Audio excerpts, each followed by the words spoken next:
We're back in the kitchen. Today we're gonna do fried pork tenderloin and fried okra, country fried okra. So we're gonna get started real quick. I'm gonna try to make these as quick as possible. I got my sweater on today. It's a little chilly outside. They're saying this is blackberry winter. I thought blackberry winter was last week, so I really don't know what it is. But anyway, so our first thing we're going to do is fried pork tenderloin. I got my big iron skillet out, and I've got my stove eye turned on, and it's smoking a little bit. I don't know what might be in it, but we'll make the best of it. And we're letting that oil get hot while we do our flour dredging and things. You do not have to have an iron skillet. I love my iron skillets, but you don't have to have an iron skillet, and please don't be intimidated and feel like you have to go buy an iron skillet. A skillet will work, honestly. So what we're going to do, this is a 3-dip method that I use. So I have paper plates, that's less washing. So I have 2 paper plates. These will both be flour. And then the middle one is 1 egg and about probably 3/4 cups of milk, and I'm just going to beat this up a little bit. I'm watching that stove eye so it don't catch on fire. I don't know what's in it, so it might be something on the pan. I don't know.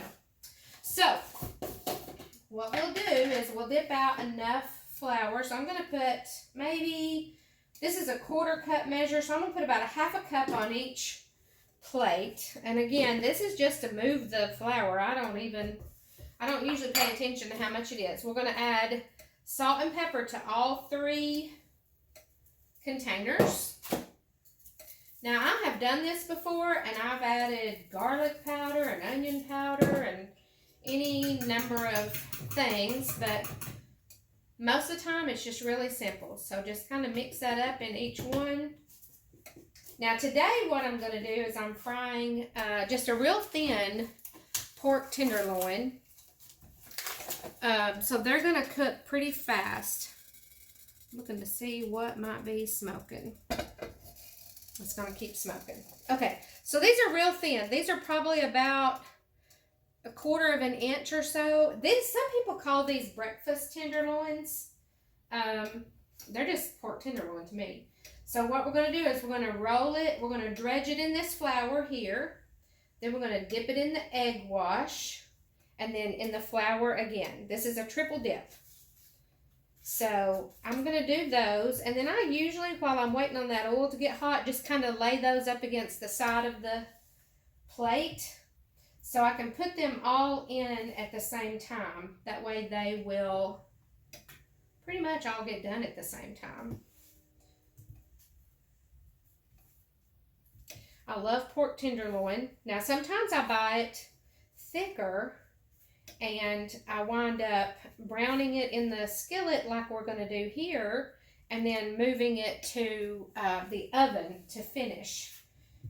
Mr. Paul Awesome taught me that. We used to do breakfast for senior adults when we went to church together. And we did pork tenderloin. That was one of the things that they wanted. And so, but we would get really thick. Probably, honest to goodness, I think the pork tenderloin he would buy was about 3/4 or an inch thick. And you can't get those done in a skillet. Honestly, this is how I test my flour. So you can't see that, but those are frying, like that flour's frying. So I'm going to drop these in. As soon as I get them all in, I'll show you the skillet. You can hear it frying. I've got probably a good 1/2 inch of oil in the skillet.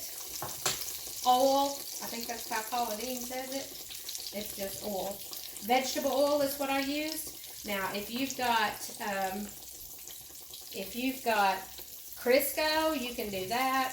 Some people still use lard. I'm not a fan of lard. I honestly can't tell you when the last time I bought lard. Probably been a long time.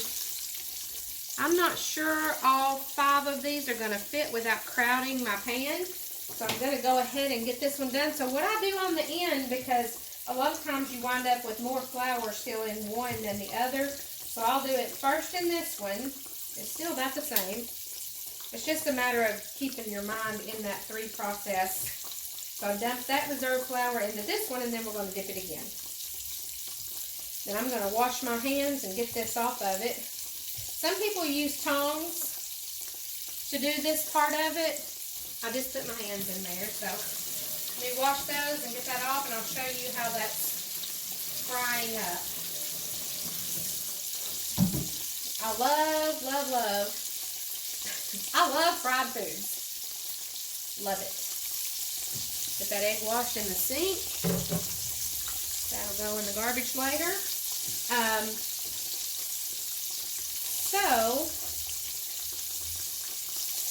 Hang on, I'll show you. So what I've got a plate over here. And then I'm going to tilt this so you can see that skillet. See how that's frying up? Now I'm going to turn that stove down just a little bit. I've got it on high. You know me and cooking on high. But it's gonna brown the bottom really, really, really fast. These really don't take long to cook at all. I mean, honestly, they'll be done probably before I get the okra cut up to fry. And it's gonna fry in the same grease that I'm cooking these in. You don't have to do that, but there's just no reason. There's no reason to empty out and start with new grease, or so I don't think.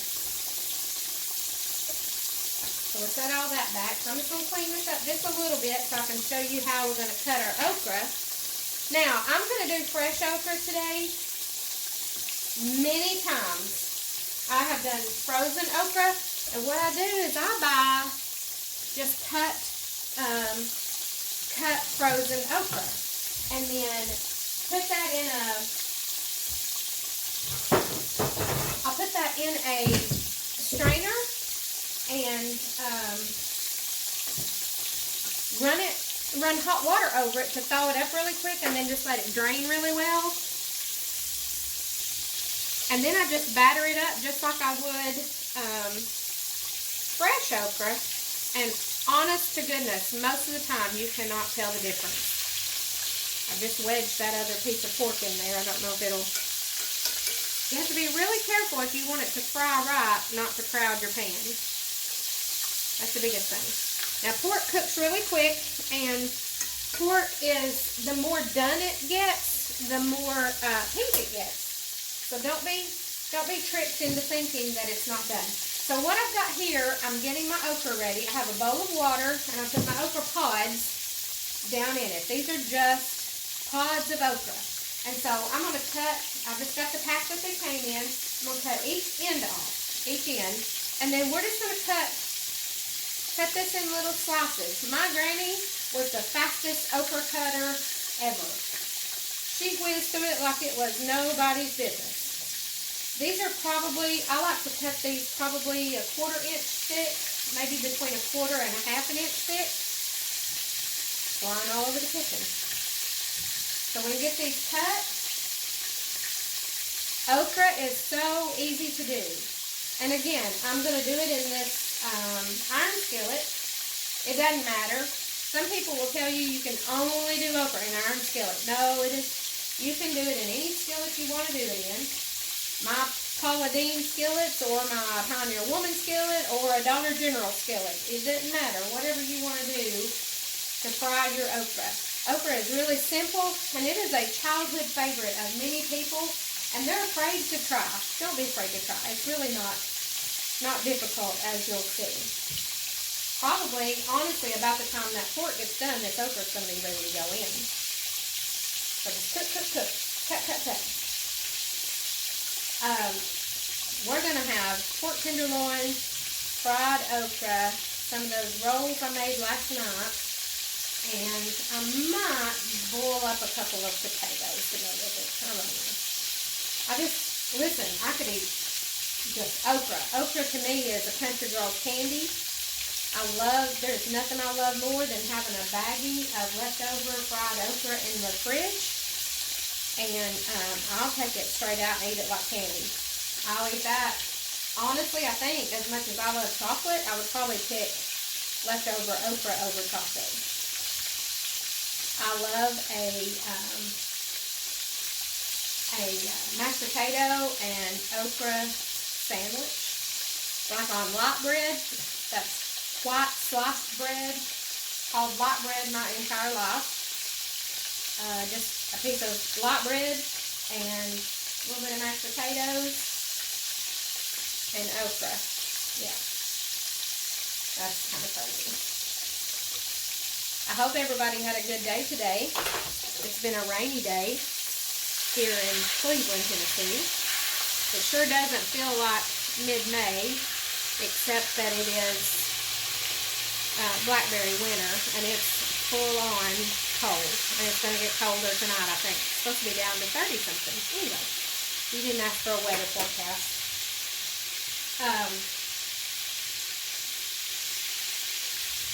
I love doing okra. Now, we used to freeze okra. Granny would do it like this, and then she would partially cook it in the skillet in big, huge batches, and then drain it off, put it in Ziploc freezer bags, flatten those out, and put them in the freezer. And then when you're ready, on the days you wanted to serve okra, you lay that out to thaw in the morning, and then you put a little grease in your pan, in your skillet, and just finish frying it. Oh, it was so good. Now, I have done that. I've just cut it up just like this and put it in freezer bags and freeze it. I've been told you can can it that way, and you can can it by putting a vinegar brine over the top of it, and then once it's drained off and rolled and fried, you wouldn't even know it. I've been told that you can cook it like we're going to eat it and put it in a jar and can it. Now, I'm just going to tell you, that's probably not the best way for me to can okra, because it wouldn't be nothing for me to sit down with a jar of fried okra and just go to town. Okay, so these, I'm just going to say, are done. They're very brown, and the coating is trying to come off. You see that? That's just lovely. Just a few minutes on each side, honestly, and they're done. If they're not brown enough on one side or the other to suit you, just turn them over. Just flip them over. That one that went in later, I'm going to leave him in a minute. Rest of them I'm going to take out. These are very thin, so I know they're done. Now, ideally we would have a food thermometer and we would test these out, make sure they're at the proper temperature. But how many home cooks actually have a food thermometer in their kitchen? You may. I don't know. Okay, so for our okra, we're going to finish prepping. I left this in the bag. This today is yellow cornmeal mix, self-rising, hot rise, Martha White. Sometimes I have regular cornbread mix. It just varies what I pick up or what I buy. I bought this yellow cornmeal mix for some reason. So this has been cut. We're just going to dump cornmeal in there. I'd say that was about a cup. Toss it around. I like to add some salt and pepper to mine. That's it. I don't put any other seasoning in my okra. None at all. You don't really need it. Okay, we're going to let that sit. As soon as this piece comes out, this piece of pork comes out, we're going to fry that okra, and I'm going to show you how fast that works. I know you want to come eat supper here. It looks really good. I want you to try this. If you don't cook, if you've not tried okra, and I know you love it, I want you to try cooking some okra. Look at these. Look at these pork tenderloins. Can you see that? Oh my goodness gracious, that's gorgeous. Let me cut one into one and I'll show you what it looks like. I'll cut one in half. If you get them thin like this, you can actually, whoop, that is really hot. You see that? Now that's done, so it's good and white. It's really done. If I kept cooking that, it would have a tendency to turn pink. So we're going to keep those to the side. See if this other one is finished. Oh, almost. He's almost done.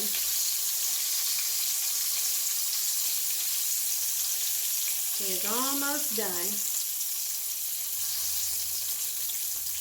Okay, I'm going to take him out. Now that grease, that oil is really hot. And I've still got, there's probably a good 1/4 inch in there. So I've got this coated okra. Do you see that? It's just coated in the cornmeal. It's going in the oil just like that. It's going to poof up, steam up, scoot it around, spread it out, and then let it sit. Just let it sit for a few minutes. Now, okra is one of those things. It just depends on how brown you like it. You know, some people cook it really, really, really done till it's almost each piece is almost black and real crunchy. Now I'll eat it that way. Don't get me wrong, but I tend to like mine less dark, but not just green, not just thrown in the pan. I like battered okra, like you get when you go to a restaurant. I like that, and that's a good substitute if I can't get country fried okra. But I would choose country fried okra over batter fried okra all day, every day. So I've turned my stove eye back up to about high. It might be just a little short, and I use a spatula and just flip. You're going to try not to stir, but just flip this so it starts to brown on every side. I wish you could smell it. I can smell it. Oh, it smells so good. So good. I'm so excited. I'm excited for you to try it. I want you to, you can't even see me for the steam. I want you to try okra. It's going to be gardening season. People are growing okra. I got this at Food City. It's a little bit expensive for okra, but you know, what do you do? So I prepared ahead of time a bowl, and I layered it with some paper towels, because when this comes out of this oil, it's kind of greasy, and this will allow the paper towel will soak up all that grease. Some people do their okra in the oven. I've done that just like this. It's really oven fried, but you can do that on a cookie sheet. You can do that in a skillet that you can put in the oven. This is starting to brown, and so what you do now when it starts to brown is you really watch it. You just keep a handle on it. You don't want it to burn. We might have some of that loaf bread I made last night. That would be even better with this pork tenderloin and fried okra. I saw several people have tried homemade biscuits after watching the video, so I'm excited. Listen, I want you to know home cooking is not difficult. It's really easy. You can read recipes all day long, but I think in our minds, if we don't do this all the time, our minds make it more complicated than it really is. It's not complicated. As you can see, this is not complicated. So this is starting to brown up really well. I'm going to let it get brown and crunchy. Just shy of burnt. Because that's how I like my okra. That's how I like it. A lot of times when I was growing up, we would have pork tenderloin and biscuits and gravy. That would be supper. And that was so good.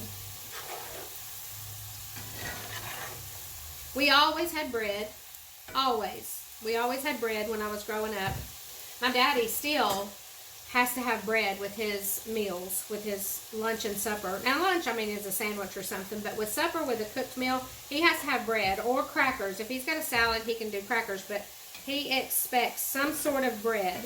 If Mama did not want to make, when I was growing up, if Mama didn't want to make biscuits or cornbread or something like that, we had light bread. We had a slice of light bread with our supper. That was good. I like me some light bread.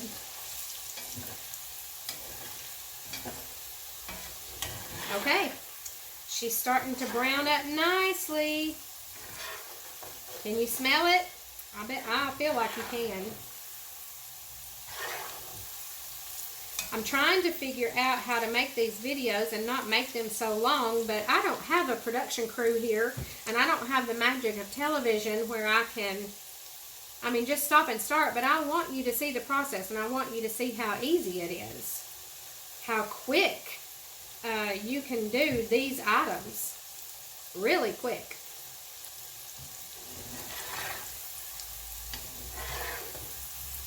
And I'm just scooping up under this okra. Let me show it to you. I'm just scooping up under it. You see it? Look at that. See? Starting to brown up nicely. I'm just scooping up under it and tossing it around. It is really and truly just about to get done. You just have to watch it, because you'll go from oh my goodness, that looks delicious, to what happened to my okra, burnt. So you really have to watch it.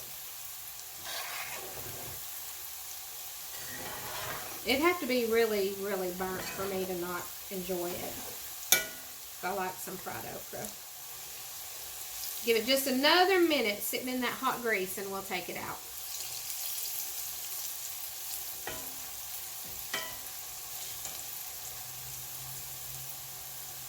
Lovely.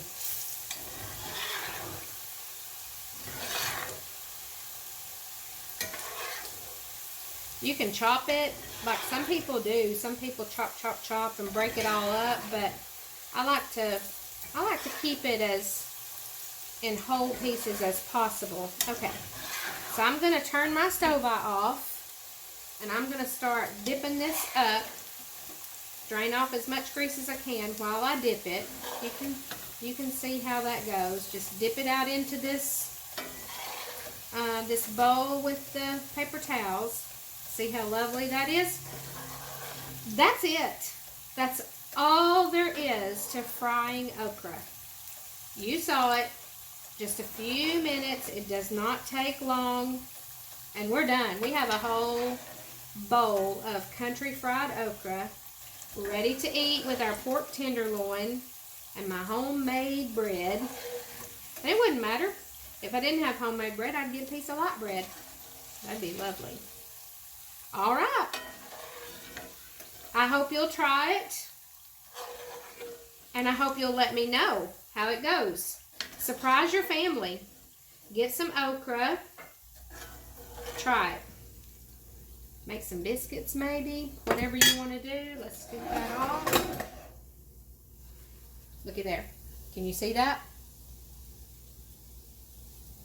That's a good old bowl of fried okra. That easy. You can do it. All right. Have a good evening. Have a good weekend. And let me know what you're cooking.